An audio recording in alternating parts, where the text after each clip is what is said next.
1 year had passed since Emma Taylor had first stepped into a classroom as Professor Taylor.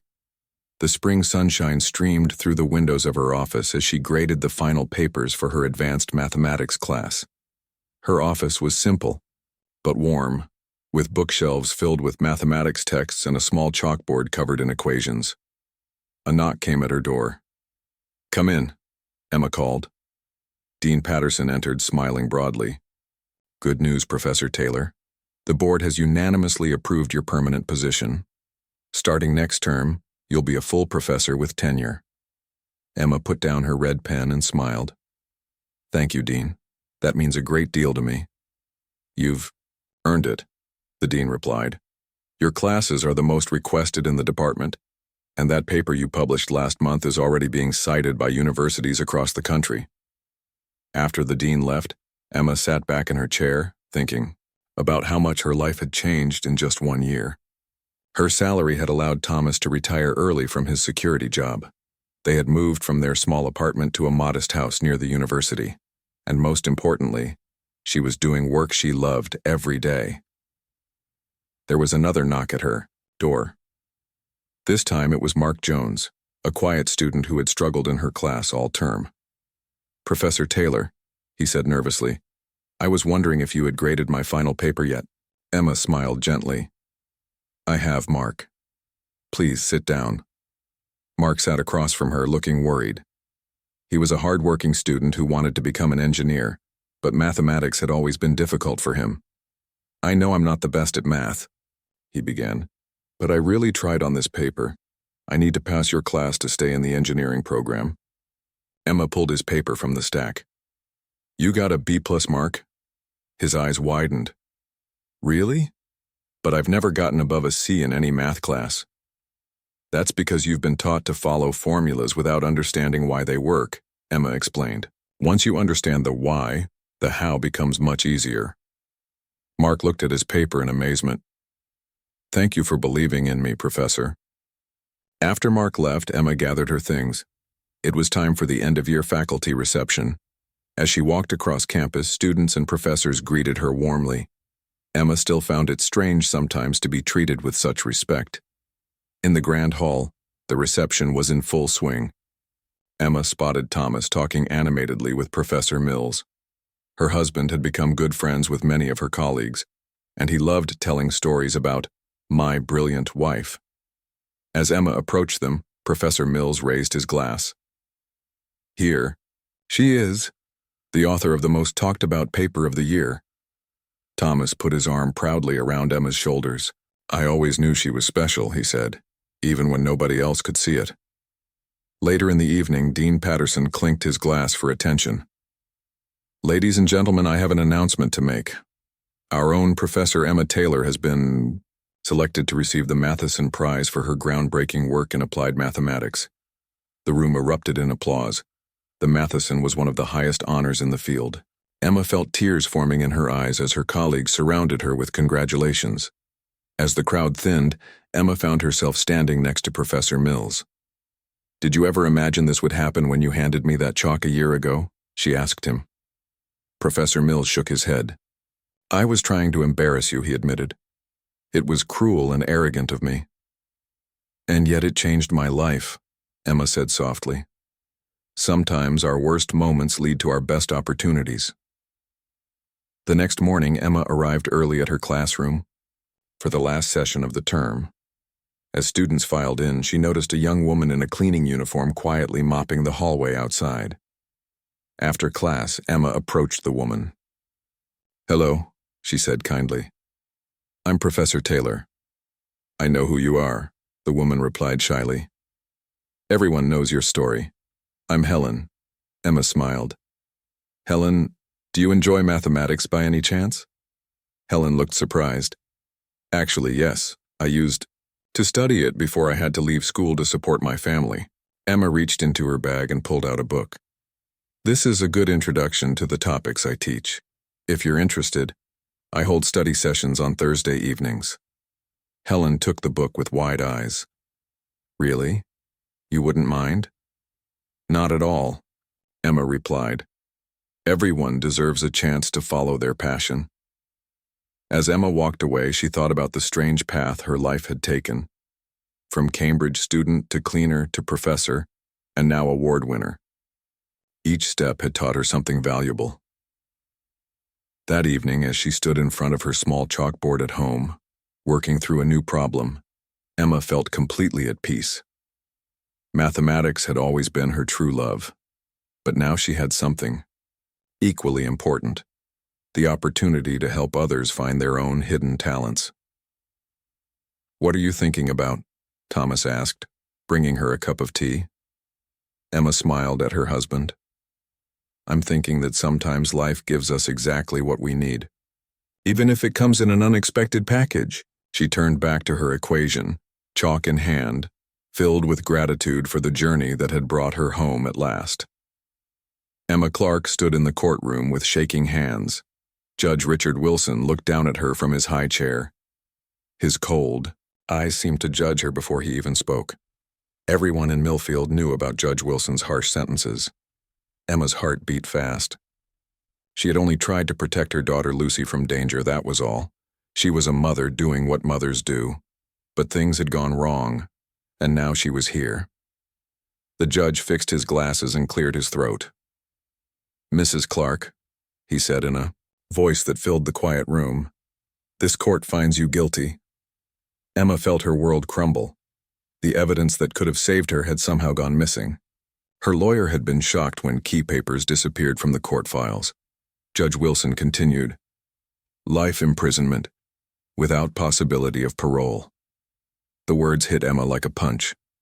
Her legs felt weak, and she might have fallen if her lawyer hadn't grabbed her arm to steady her. Tears filled her eyes.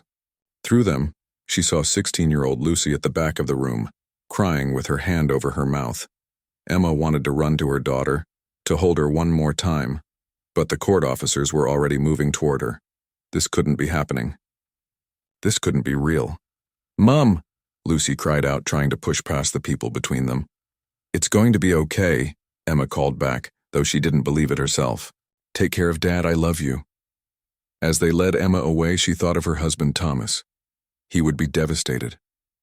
Today was supposed to be the happiest day of his life, the day he became mayor of Millfield. After months of hard work, promising to make the town better and fairer for everyone, he had won the election. Across town, Thomas Clark stood at a podium with a bright smile. People clapped as he finished his speech about bringing positive change to Millfield. Blue and white balloons floated above the crowd. Signs reading "Clark for Mayor" waved in the air. A young assistant pushed through the crowd and hurried onto the stage. She whispered something in Thomas's ear. The smile vanished from his face. The blood drained away, leaving him pale and shocked. I must go," he stammered into the microphone. "Family emergency. Please excuse me." The crowd murmured in confusion as Thomas rushed off the stage. The celebration continued without him, music playing as people wondered what had happened. Meanwhile, Emma was processed into the prison system. Officers took her fingerprints and photographs. They made her change into a plain prison uniform. Each step felt designed to strip away her dignity. A female officer with tired eyes guided Emma through the process. As they waited for paperwork, the officer glanced around and lowered her voice. "Judge Wilson made an example of you," she said, quietly. "He always comes down harder on certain people. I've seen it for years." Emma didn't answer. She couldn't find words. That night, Thomas sat in his new office at the town hall. The room was filled with flowers and cards congratulating him on becoming mayor. But he didn't see them. His eyes were fixed on Emma's case file, which he had demanded to see. As a former lawyer who had defended many people in court, Thomas could spot problems with the trial right away. Evidence missing, witnesses not called, proper procedures ignored. As Emma's husband, the unfairness broke his heart. As the new mayor of Millfield, he felt trapped between his love and his duty. The door creaked open. Lucy stood there, her eyes red from hours of crying. "Dad?" she asked in a small voice. "What are we going to do? How are we going to get Mum back?" Thomas opened his arms and Lucy ran into them. He held his daughter tight as she cried against his shoulder. "We're going to fix this," he promised. "But we need to be clever about it. Judge Wilson doesn't know who I am yet, doesn't know I'm Emma's husband, and that might be our advantage." As Lucy's tears soaked his shirt, Thomas's mind began forming a plan. He wouldn't abuse his new power as mayor, but he would use every proper channel available to shine light on the darkness in Judge Wilson's courtroom. Outside the window, night fell over Millfield, a town where justice had failed today. But tomorrow was another day. 3 weeks had passed since Emma went to prison. Thomas sat at his desk in the mayor's office, looking tired. Dark circles showed under his eyes. He hadn't slept well since Emma was taken away. On his desk lay piles of papers about Judge Wilson. Thomas had been quiet but busy, working through proper channels while building a strong legal team. Every night after his mayor duties, he studied the judge's past cases. "Look at this pattern," Thomas said to his friend Robert, a lawyer who had come to help. Thomas pointed to a chart showing Judge Wilson's sentences over 10 years. "He gives harsher punishments to certain groups, always, but he hides it well." Robert nodded, frowning at the numbers. "Clever of him. On paper, everything looks proper, but when you add it all up, it's clear as day," Thomas finished. "But we need more than just numbers to help Emma." Meanwhile, at Westfield Women's Prison, Emma was learning to survive. The first week had been the hardest. Strange noises, hard beds, and the crushing weight of knowing she might never go home again. Emma's cellmate was a woman named Dorothy, a former secretary at a law firm who had been convicted of stealing money. Dorothy didn't talk much at first, but one night she heard Emma crying quietly. "Your case was wrong," Dorothy said suddenly, sitting up in her bed. "I worked in law for 20 years. I know when something's not right." The next day, Dorothy helped Emma understand what had happened during her trial. "See, they should have shown this evidence to your lawyer," she explained, drawing diagrams on scrap paper.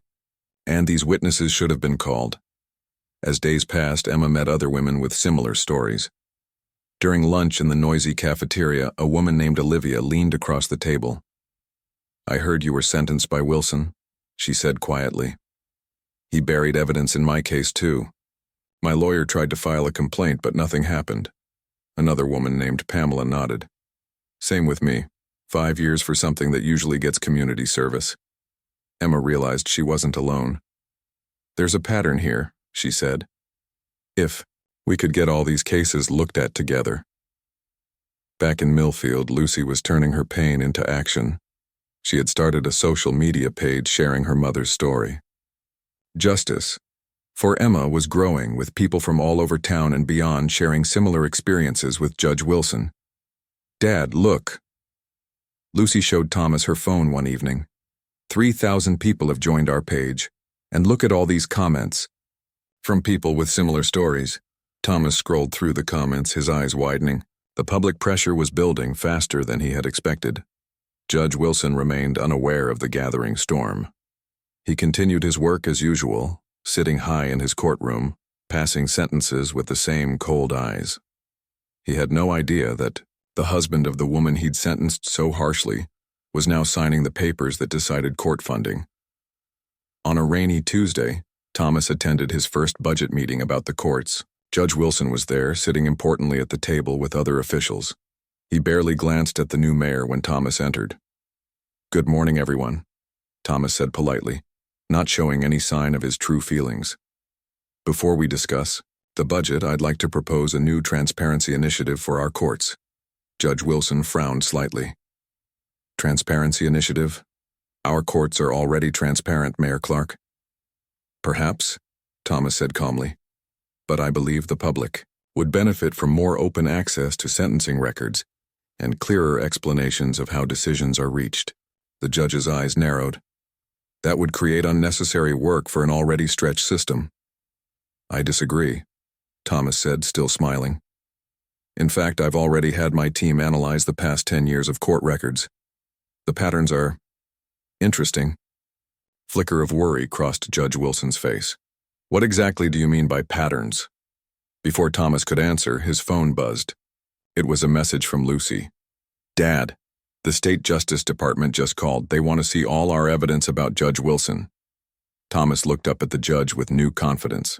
The pieces were falling into place. I believe we'll be discussing those patterns very soon, Your Honor, he said quietly. Very soon indeed. That night, Thomas visited Emma for the first time since her sentencing. They sat across from each other in the prison visiting room, a guard watching nearby. We're making progress, Thomas whispered, holding Emma's hand across the table. Lucy's campaign is working. The state is starting to ask questions. Emma squeezed his hand, a small spark of hope in her eyes for the first time in weeks. Do you really think we can fix this? Yes, Thomas said firmly. Judge Wilson doesn't know it's coming. The quarterly court review meeting was set for 10 o'clock on a Thursday morning. Thomas dressed carefully, choosing his best suit and the blue tie Emma had given him for his birthday. He checked his briefcase one last time, making sure all the papers were in order. Good luck, Dad, Lucy said, hugging him at the door.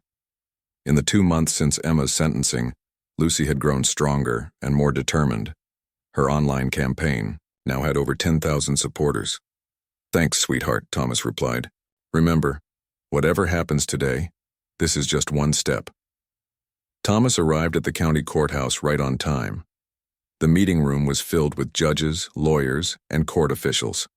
Judge Wilson sat near the head of the table, looking confident and relaxed. He barely looked up when Thomas entered. Thomas took his seat quietly, waiting for his turn to speak. The meeting began with routine matters, budget updates, case backlogs, new staff appointments. Finally, the chairman turned to Thomas. Mayor Clark, I believe you requested time to address the committee. Thomas stood up slowly. Thank you, Chairman. Yes, I'd like to discuss some concerns about judicial accountability and transparency in our courts. Judge Wilson glanced up, looking slightly annoyed at this waste of time. Thomas walked to the front of the room and shook hands with several committee members before turning to Judge Wilson. Your Honor, Thomas said politely, extending his hand. Thomas Clark. The judge froze as recognition slowly dawned on his face. He had never connected the new mayor with Emma Clark, the woman he had sentenced to life in prison. The room fell silent as everyone sensed the sudden tension. Mayor Clark, are you related to Emma Clark? Judge Wilson asked, his voice unusually hesitant. My wife, Thomas replied calmly. The room seemed to hold its breath. But today I'm here as mayor to talk about making our courts fair and open for all citizens. What followed wasn't angry accusations or emotional pleas. Instead, Thomas gave a careful, well-researched presentation.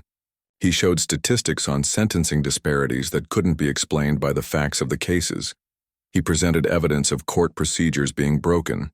He showed patterns of evidence going missing in certain types of cases. As you can see, Thomas said, pointing to a chart on the screen, when we analyzed the last 5 years of cases in Judge Wilson's court, defendants from certain backgrounds receive sentences that are, on average, 48% longer than others for the same crimes. Judge Wilson's face grew redder with each slide. This is outrageous. You're manipulating statistics to pursue a personal vendetta. Thomas remained calm. Every number on these charts comes directly from court records, Your Honor. The State Justice Department has already verified our findings. He turned to address the whole room. This isn't about revenge. This is about justice for everyone who hasn't been treated fairly in our courts. The chairman looked troubled. These are serious allegations, Mayor Clark. They are, Thomas agreed. And yes, he added, looking directly at Judge Wilson, it's also about my wife, who deserves fair treatment just like everyone else in Millfield. Judge Wilson stood up, his chair scraping loudly against the floor. This is a blatant conflict of interest. You're using your position as mayor to attack the judicial system. No, Your Honor, Thomas replied quietly. I'm using proper channels to expose patterns that were hidden for too long. The State Justice Department has already agreed to review all cases from your court over the past decade. The news hit the room like a thunderclap. Judge Wilson's face paled. That afternoon, the story broke across Millfield. Lucy's social media campaign exploded with new supporters. Local news vans parked outside the courthouse. Former defendants from Judge Wilson's court began calling reporters with their stories. At Westfield Prison, Emma watched the news unfold on the common room television. The women gathered around her, many of them also sentenced by Judge Wilson. "Coyote's husband is amazing," Dorothy whispered, squeezing Emma's hand. "He's just getting started," Emma replied, tears in her eyes as she watched Thomas speaking to reporters outside the courthouse. That night, in his office, Thomas received a call from the state attorney general. "Mayor Clark, we've reviewed your initial findings," the voice on the phone said. "We're forming a special investigation team. This goes beyond just one judge or one case." After hanging up, Thomas looked at the photo of Emma on his desk. For the first time in months, he allowed himself to truly hope. The system moved slowly, but it was moving. At the prison, Emma lay on her hard bed, staring at the ceiling. She thought about Thomas and Lucy fighting for her. She thought about all the other women around her who might get justice too. "Hold on," she whispered to herself. "Just hold on." The state investigation into Judge Wilson's cases moved faster than anyone expected. A team of legal experts arrived in Millfield and set up an office in the town hall. They brought boxes of files and powerful computers to analyze years of court records. Judge Wilson was forced to step down from his duties while the investigation continued. He gave angry interviews to local newspapers, claiming he was the victim of a political attack. But fewer people believed him as more stories came to light. Thomas worked long hours helping the investigation team while still running the town as mayor. Each night he would visit Lucy, and they would video call Emma in prison. They tried to keep her spirits up, but the waiting was hard for all of them. "The lead investigator says they've found clear patterns," Thomas told Emma during one call. Her face on the screen looked thinner, but her eyes were brighter with hope. "They're focusing on 20 cases first, including yours." "What about the others?" Emma asked. "Dorothy and Olivia and all the women here who had unfair trials?" Thomas smiled. "That's my Emma, always thinking of others. Yes, they're looking at all the cases where evidence might have been hidden or rules broken." 4 months after Judge Wilson's sentencing of Emma, the investigation team called Thomas to a special meeting. He entered the conference room to find 5 serious-looking officials waiting for him. "Mayor Clark," said Mrs. Bennett, the lead investigator, "we've completed our initial review. What we've found is—" She paused, shaking her head. "Well, it's worse than we expected." She pushed a thick report across the table. Thomas opened it with shaking hands. "Evidence tampering in at least 37 cases," Mrs. Bennett continued. "Witnesses pressured not to testify, court records altered after filing, and in your wife's case specifically, key evidence that would have supported her self-defense claim was deliberately removed from the file." Thomas closed his eyes briefly, overwhelmed by confirmation of what he had suspected all along. "What happens now?" he asked. "The state Supreme Court has ordered immediate review of all affected cases," Mrs. Bennett explained. "And for cases with clear evidence of misconduct like your wife's, they've authorized immediate release pending new trials." Thomas stood up so quickly his chair fell backward.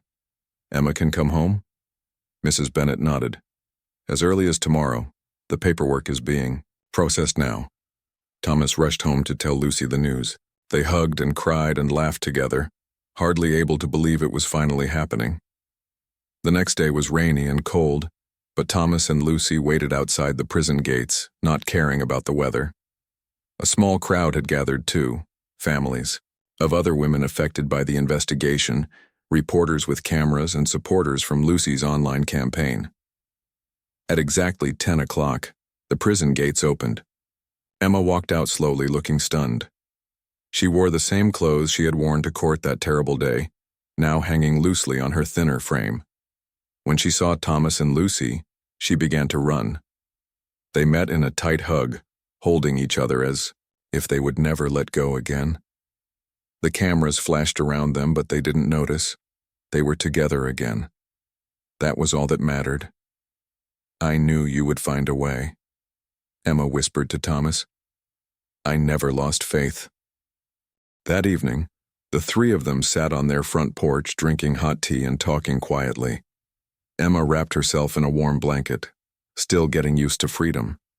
"You didn't use your power as mayor to force them," Emma said to Thomas. "You used it to make them see the truth." Thomas shook his head. "It was Lucy who started the movement, and all those women inside who shared their stories, and your courage through it all." Lucy leaned against her mother's shoulder. "What happens to Judge Wilson now?" "He'll face his own trial," Thomas explained. "The evidence against him is very strong, but it's not just about one bad judge. The whole system needs to change so this can't happen again." Emma nodded thoughtfully. "We can help make that change happen." Over the next few weeks, more women were released from prison as their cases were reviewed. Each release was celebrated, each family reunion a small victory against injustice. Judge Wilson was suspended from his position permanently. Criminal charges were being prepared against him for evidence tampering and obstruction of justice. His public support had completely vanished as the full scale of his misconduct became clear. But the fight wasn't over. The system that had allowed one judge to abuse his power for so long was still deeply flawed. Thomas knew that changing it would take time and hard work. One evening, as Emma was helping Lucy with homework at the kitchen table, a simple moment they had once taken for granted, Thomas watched them with a full heart. The road ahead would be long, but they would walk it together, and they would help others find justice too. Spring came to Millfield, bringing new life and fresh starts. 6 months had passed since Emma returned home. The town had changed in many ways during that time. Emma stood at the window of their kitchen, watching the morning sun light up their garden. The flowers Thomas had planted while she was away were now blooming, bright yellow daffodils and purple crocuses pushing up through the earth. "What are you thinking about?" Thomas asked, bringing her a cup of tea. "How much has changed," Emma replied, "and how much still needs to change." After breakfast, they drove to the town center together. A large crowd had gathered for the opening of Millfield's new Community Justice Center. The building used to be an old library, but it had been completely renovated with bright, welcoming spaces. Lucy was already there, helping to set up chairs. At 17, she had become a well-known figure in town. Her campaign for her mother had grown into a larger movement for fairness in the courts. She planned to study law after school, inspired by what had happened to their family. "Mom, Dad," Lucy waved when she saw them. "Come see the new review board office." The Citizens Justice Review Board was Thomas's proudest achievement as mayor. The board would be made up of regular people from all parts of town, working alongside legal experts to watch for unfairness in the courts. It was the first of its kind in the state, and other towns were already looking to copy it. By 10 o'clock, the crowd had grown larger. Former prisoners who had been released after the investigation stood with their families. Court workers who had helped expose problems were there too. Even Mrs. Bennett from the state investigation team had come for the opening. Thomas stepped up to the podium, looking out at the faces of his neighbors and friends. 6 months ago, he began, our town faced a difficult truth. Our justice system, which should protect everyone equally, had failed many of us. One person abused his power, but many systems allowed that abuse to continue. The crowd was quiet, listening carefully. Today, we take an important step forward. This center isn't just a building. It's a promise that we will watch over our justice system, that we will speak up when we see unfairness, and that we will fight for everyone's right to be treated with dignity and respect. People applauded, many with tears in their eyes. Thomas turned to Emma. "And now I'd like to invite my wife, Emma Clark, to cut the ribbon and officially open our new Community Justice Center." Emma walked to the front, feeling the eyes of the crowd upon her. Once this would have made her nervous, but her time in prison had changed her. She was stronger now, more determined. She took the large scissors Thomas handed her. Before cutting the ribbon, she turned to the crowd. "When I was in prison," she said, her voice clear and steady, "I met many women like me. Women who had not been treated fairly by the system. When I came home, I promised myself I would not forget them." She looked out at the faces in the crowd, seeing Dorothy, Olivia, and others who had been released in recent months. Justice isn't just about punishment or forgiveness, Emma continued. It's about seeing each person as fully human. That's something no one can take away, even in prison. And it's something we must demand from every part of our system. With those words, she cut the red ribbon. The crowd cheered as the doors to the new center were opened for the first time. Inside, people explored the bright open spaces. There was a large meeting room for the review board, offices for legal advisors, and a resource center where people could learn about their rights. "What do you think?" Thomas asked Emma as they watched people filling the building. "I think it's a good start," she replied. "A very good start." Later that day, Emma led the first support group for former prisoners in one of the center's meeting rooms. 20 women and men sat in a circle, sharing their experiences and their hopes for the future. "Some days are still hard," Emma told the group. "I still have nightmares sometimes, but each day gets a little easier. And knowing that our suffering has led to change, that helps." As the meeting ended, Emma noticed Lucy sitting quietly at the back of the room, taking notes. Their eyes met, and they shared a smile of understanding. Outside, Thomas waited for them. The three walked home together through the streets of Millfield as the afternoon sun warmed their faces. Former Judge Wilson was now facing his own trial, set to begin the following month. The system that had enabled him was being reformed, step by step. There was still much work to be done, but today was a day to celebrate how far they had come. "We did it together," Emma said, taking Thomas's hand in one of hers and Lucy's in the other, "and we'll keep going forward together." Above them, birds sang in the spring air. In gardens across town, new flowers were blooming.